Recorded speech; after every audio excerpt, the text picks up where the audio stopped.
Yes, 45 days to go before the Paris Olympic Games and more days before the Paralympic Games also in Paris. One of the hardworking members of our Philippine Sports Commission Board, other than Commissioner Fritz Gaston, our special guest in this second part of our session for today. Magandang araw, welcome back to the PSA Forum. Please, sir. Good morning po, Ma'am Philip. Thank you, masipag. Lahat naman kami masisipag. Yes po, lahat. One of the four, actually. All hardworking. Always working, no. In fact, kahapon I was with Chairman. Tapos, we played together for this Lupax tournament. And then, when I saw him hitting, sabi ko, alam mo, Chairman, maganda ang swing mo. Maganda, kaya lang kulang ka ng laro. Kasi naman, puro trabaho. Kaya siguro simulan natin mag-golf na. Kumawa siya. Yun lang ang kulang mo. You started kasi na everyday talaga sa office. Yun lang talagang amin naging kasanayan. Of course, it's the chairman that takes the lead. Napakaaga siya dito sa office. Hindi kaming mga ngayon napipilitan. Well, hindi naman, because we like the job. No? Ang importante dyan, as long as you have the passion for it, it's very natural for us. So we're always in the office. Ganyan. So, ayun lang, I just wanted to comment on that one kasi masipag, di ba? So, anyway, good morning ho sa ating mga nandito. Again, ako nagpapasalamat. Kahit on short notice, ako ang inyong Ines ngayon, no? Sa forum ninyo regarding sa ating PSC Invitational Gold Cup 2024. Okay.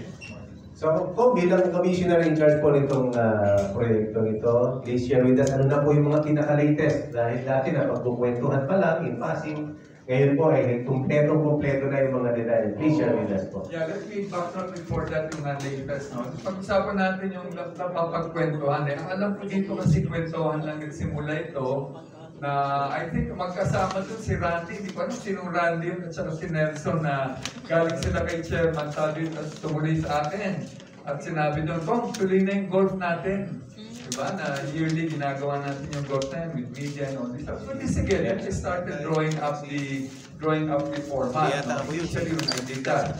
So immediately after that, binigay ko kay Chairman. When Chairman saw this, ang kanya agad sabi, no, we will not do a invitational lang. We will make it even bigger. We will make it a fundraising event for our Olympians.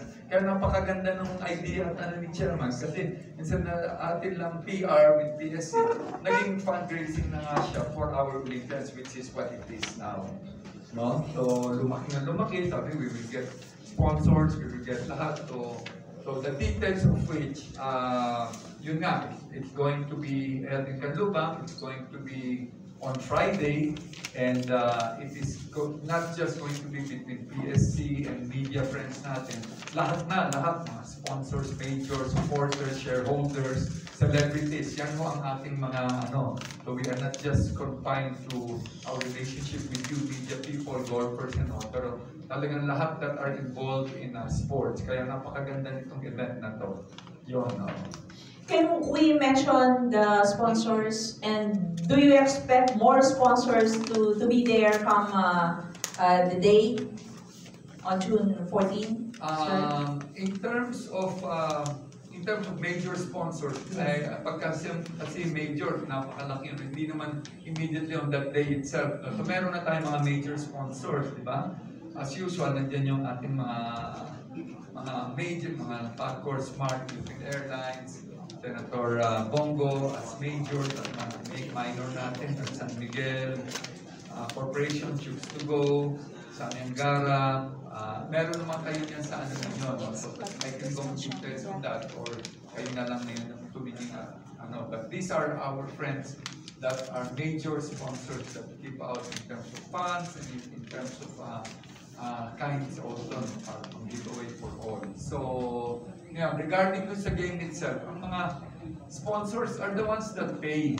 Okay. Yung mga kagandahan yan. At ang my understanding, marami pang gustong sumali. Yung narinig nila about this, ang Judith na they're paying sila because yung participation nila na sila ang kusang nagbabayad nun, adds up to also to a fund that is collected for the athletes. At marami tayong mga ganyan ng mga individuals like narinig ko ngayon. One of the celebrity golfers, Ang other than si L.A. Tenorio, diba, dadating daw siya at magbabayad. Sabi ko, wow, talaga nga naman, no? So, at marami yan silang ganyan, of which ang detalye na sa aking mga details. Si Lito is, I made him as one that will head he is the deputy siya ni Edie, who is heading this PWG at saka itong games na to, no? So marami tayong ganyan. Makikita ninyo pag nandun kayo, sino yung mga dadating na celebrity. No? So maraming na-imbitahan. Ayaw ko naman sabihin kung sino-sino yan. Baka wala naman doon at inaasahan ninyo. At mabuti na, nandun kayong lahat, makita nyo kung sino sila. Do you have a target number, sir, of participants? And likewise, Yes, sa funding na gusto nyo maligo? In a group game, pero usually max niyan 4 players in a round. So there are 18 holes. So you have about 90, 70 to 90. Pero pwede kasi yan, nadodoblehin mo. There will be 2 flights, no? So meron kang A and B. So 4 and 4, 8. So that you can have a maximum of 120 to 140 players. Pwede. Kasi hindi mo pwedeng lahat ng butas, meron kang A and B na grupo. Hindi natatakbo yan buong araw na kayo naglalaro. Sobrang yun. So what they do sa mga par 3, hindi na sinasama. But of course, this is on the technical aspect of it naman. So marami naman tayo dito, hindi natin naiintindihan yun. Ano? For the golfers, alam nyo, no? So I participated in many tournaments, no? So, gano'n. So we have about 140, pero aside from that, marami pa ngayon gusto magpunta na willing to pay. No? And I might estimate yung mga nagbabayad na, parang aabot na ng mga 300K. 10,000 yun roughly na bayad sila. To the 300, that becomes part of the KT, the proceeds of which will go to the athletes and the coaches. Yeah, and both para athletes. Complete, kasama yung sponsorship, saka itong mga entry fees, magkano yung nakikita natin na mga re-raise na kabuuan ng ang cash natin dyan, I think give or take, goes between 2 to 2.5. I'm not sure about the exact amount, no, until it comes out. Pero yun ang nasabi nga ni Chairman, mga ganun na raw ang nare-raise niya in terms of cash.